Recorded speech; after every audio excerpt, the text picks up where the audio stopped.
El senador por Florida Marco Rubio dijo el lunes que el gobierno de Estados Unidos debería reconocer al presidente de la Asamblea Nacional, Juan Guaidó, como el legítimo presidente de Venezuela.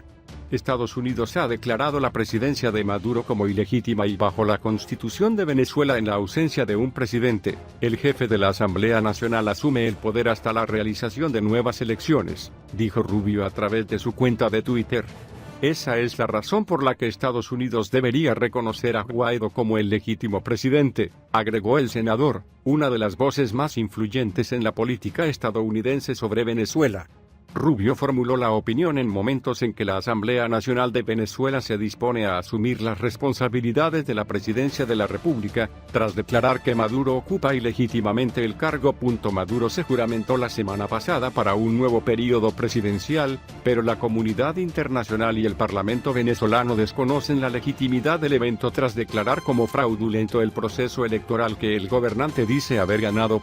La opinión de Rubio se une a la manifestada por 21 expresidentes y jefes de gobierno de América Latina y España, quienes, citando la Constitución venezolana, dijeron reconocer a Guaidó como el presidente encargado de Venezuela. Hacemos un llamado al pueblo de Venezuela y sus representantes en la Asamblea Nacional, sede de la soberanía popular, para que acompañen al presidente Guaidó, cabeza del órgano legislativo nacional, en la difícil y completa tarea de rescatar a su nación y enrumbarla hacia el goce pleno de las libertades, dijeron los expresidentes en un comunicado.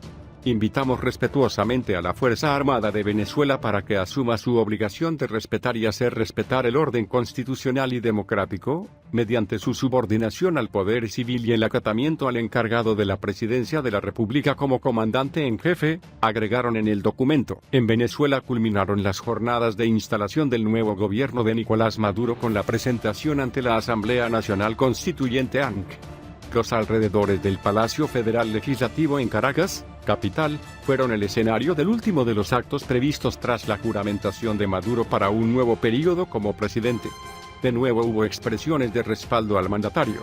El presidente fue revalidado en su cargo por la ANC, el suprapoder vigente de hace casi 2 años. Afuera, seguían las muestras de respaldo. El jefe de Estado presentó su memoria y cuenta correspondiente al año pasado y adelantó nuevas medidas económicas, como el aumento del salario mínimo. Maduro criticó al nuevo presidente de la Asamblea Nacional, Juan Guaidó, y pidió a la oposición construir un nuevo acuerdo por la paz de Venezuela. El presidente de Venezuela, Nicolás Maduro, ha aumentado este lunes el valor de la criptomoneda, el petro, y el salario mínimo nacional.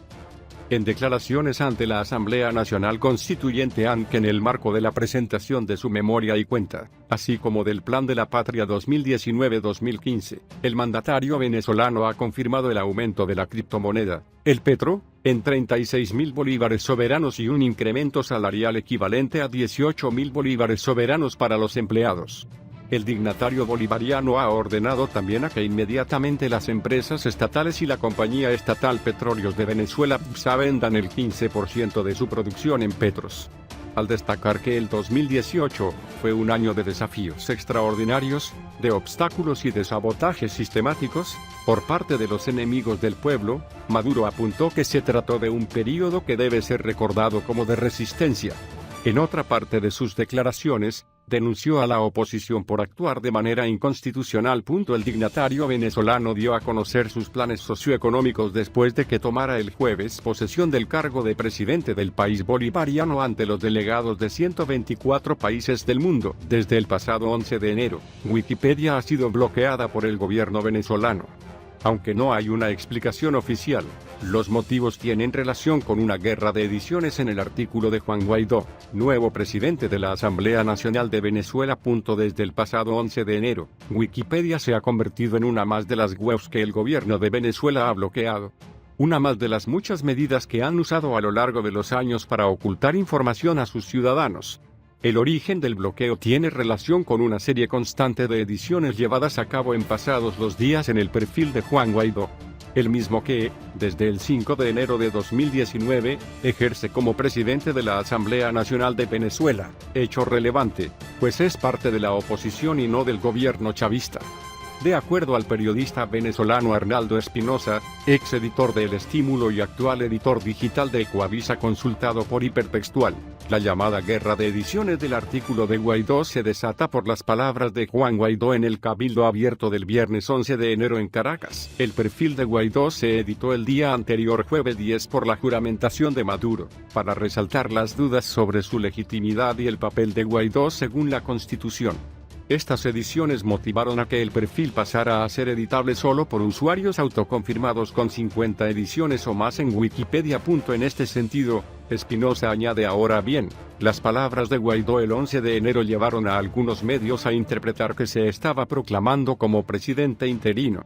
Allí se desatan los demonios. Las ediciones eran precisiones sobre si eso se había dicho o no.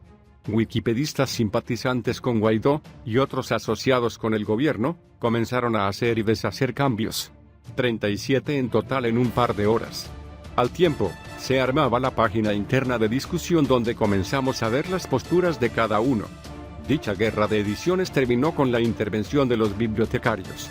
Esos que tienen mayores permisos y privilegios para tomar decisiones como la de hacer que el artículo se pueda modificar solo por personas con 50 ediciones o más, según la propia Wikipedia, en una lista actualizada en septiembre de 2018, la versión en español cuenta con 74 bibliotecarios únicamente. La discusión en relación al artículo de Juan Guaidó es pública. Cada página que se abre en Wikipedia tiene una sección de discusión donde los editores exponen sus puntos de vista sobre ciertas secciones del artículo. Los comentarios pueden refrendarse con artículos o publicaciones para tener un mayor peso sobre la posible edición. Como en una wiki, se van abriendo secciones para editar ciertas partes del artículo, explica Arnaldo Espinosa. Sin embargo, la argumentación desde oficialistas es que la Enciclopedia Libre se ha unido a la campaña de desinformación para desestabilizar el país, pero dicha argumentación ignora por completo el funcionamiento que tiene cualquier web basada en una wiki de edición libre. Como sea, la posibilidad de que Guaidó aparezca como presidente de Venezuela ha sido suficiente para que el gobierno active el bloqueo. Maduro renovó su mandato el pasado 10 de enero. Poco después, el Consejo Permanente de la Organización de los Estados Americanos OEA aprobó una resolución que lo califica de ilegítimo. Según explica Luis Carlos Díaz, periodista venezolano experto en tecnología, internet y política, el bloqueo se ha realizado en la operadora estatal CANT, quienes manejan alrededor del 85% de las conexiones cableadas en Venezuela y Movilnet, los encargados de la telefonía móvil y el segundo proveedor de Internet móvil, por debajo de Movistar. Asimismo, un cambio en la configuración de los DNS de dispositivos o routers es suficiente para volver a acceder a Wikipedia.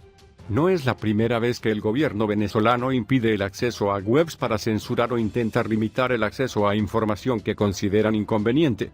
Yo he reportado bloqueos desde 2010, nos dice Luis Carlos Díaz. Ese año en pleno día electoral bloquearon por 48 el acceso a todo Blogspot y todo WordPress.com, así que hablamos de millones de páginas. También fue bloqueada durante varios meses bit.ly. Bloquearon el acortador de links, que era el más usado en Twitter, fue una crisis. En 2013 bloquearon todas las conexiones del país durante 20 minutos la noche de las elecciones presidenciales. En 2014 se reportaron más de 1000 páginas bloqueadas, la mayoría tenían el precio del dólar paralelo mercado negro, explica el periodista. Después se desataron y han bloqueado portales informativos nacionales e internacional, incluidos CNN y NTN 24. En 2017 bloquearon una noche Twitter, Facebook, Instagram y YouTube para evitar que Oscar Pérez, un rebelde al que después asesinaron, emitiera un video en vivo. También nos recuerda que en 2018 bloquearon Tor, evidenciado por Access Now. Los métricas de acceso del proyecto para comunicación anónima son públicas y muestra cómo a partir de febrero de 2018 el número de venezolanos conectados aumentó significativamente y cómo en junio del mismo año se inició el bloqueo. A lo largo de los años, Hipertextual también ha sido víctima de la censura estatal de Venezuela. La última vez ocurrió cuando publicamos una guía para informarse y comunicarse dentro del país cuando ocurren dichos bloqueos. El gobierno venezolano ha acusado a los países miembros del Grupo de Lima de secundar los planes desestabilizadores de Estados Unidos contra Caracas. Continúa la arremetida de un grupo gobiernos satélites, subordinados a los planes imperialistas estadounidenses, que alimentan el obsesivo objetivo de poner en marcha una trama desestabilizadora contra la legítima institucionalidad, denuncia este lunes la Cancillería de Venezuela a través de un comunicado. La nota también pone énfasis en que al Grupo de Lima no le corresponde determinar la legitimidad de las instituciones del país bolivariano después de que el bloque regional haya indicado que no reconoce al gobierno del presidente venezolano, Nicolás Maduro, y solo valida como interlocutor democrático a la Asamblea Nacional AN, controlada por la oposición venezolana. Además de denunciar la actuación contradictoria de este grupo, se ha referido al punto 9 de la declaración emitida el pasado 4 de enero por dicho ente que cuestionaba la integridad territorial de Venezuela, en alusión al caso de los buques petroleros estadounidenses, con aval de Guyana, que fueron interceptados en aguas venezolanas.